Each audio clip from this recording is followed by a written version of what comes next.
Viewer discretion is advised.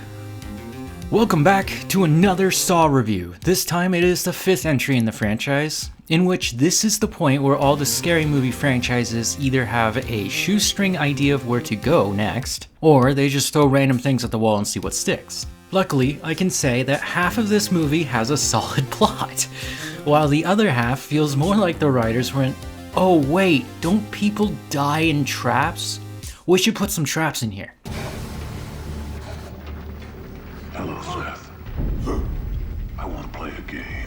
At the end of the 4th film, it is revealed that Detective Hoffman is the next Jigsaw killer, the one who works with the police department, purposely messing with the evidence so John and Amanda, the 2 previous Jigsaws, were able to get away with their games for so long. But now, with those 2 dead, we are just left with Hoffman, and I'd say that's bad news for everyone. This starts with a cold open of a man named Seth Baxter, who wakes up to find himself in a trap. As a large blade swings across Seth, he must insert his hands into this device which will crush them. This is punishment for murdering a woman years ago. Seth does crush his hands, but the trap is rigged, so he gets slowly gutted, looking away, seeing that someone was watching him die. Now, back to the plot. Detective Hoffman has successfully lured the FBI agent Strom into another trap, in this very confusingly tide of events moment of 3 and 4.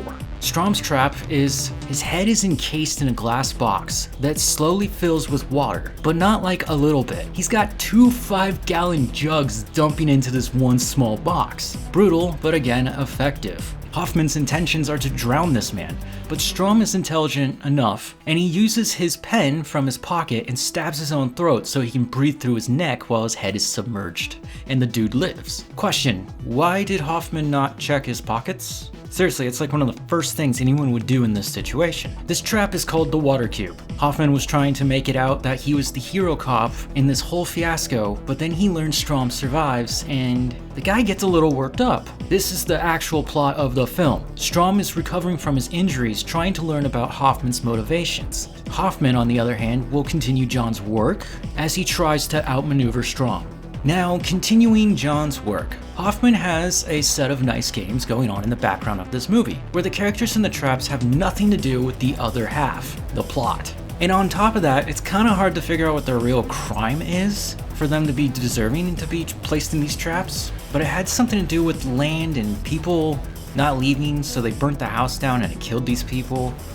It's weird. So these 5 people wake up and they find that they have collars around their necks, and they must work in unison with each other before the time runs out, or they get decapitated. After some struggling, there are only 4 left. Another thing to add is the pressure. There are nail bombs in each of the rooms, each segment of the traps, that will detonate if these guys don't move fast enough. In the next room, they find the ceiling jars trap, where they have to smash jars to find unique keys to unlock little, tunnels, cubbies, to hide from a different type of explosion.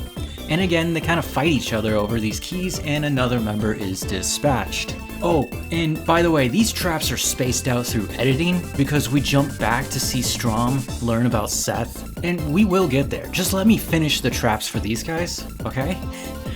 On to the next room. This trap is called the electric bathtub. I swear the names of these traps are just getting worse.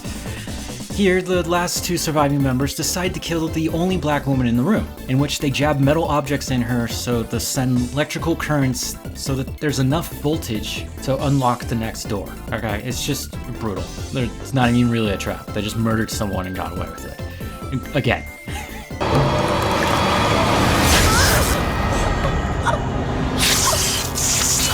The final trap, are you ready? 10 pints of sacrifice. Look, the writers remember to give this one a cool name. It's that or Hoffman is just so dumb he doesn't come up with good names. In this room, the last 2 find a box with a circular saw begging for them to reach their arms into and cut themselves and bleed 10 pints of blood to win their freedom. So this is the cute moment where one realizes that if everyone worked together from the beginning, they would have all survived and they would have all had minimal damage.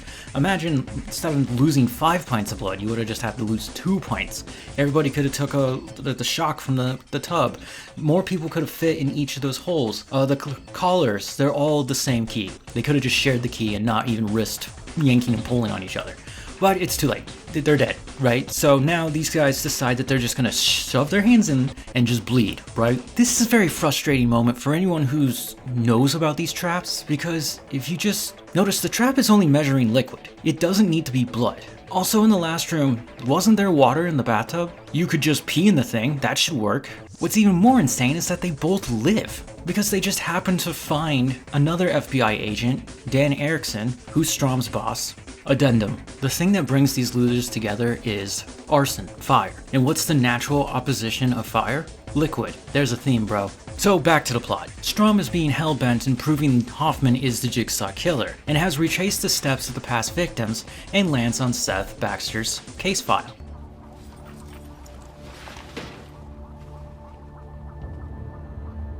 This is when we learn that the woman Seth had killed was Hoffman's sister, and Hoffman wanted revenge, so he decided to copy Jigsaw's work because Hoffman was in charge of the Jigsaw murders, or at least he was supposed to be looking into them.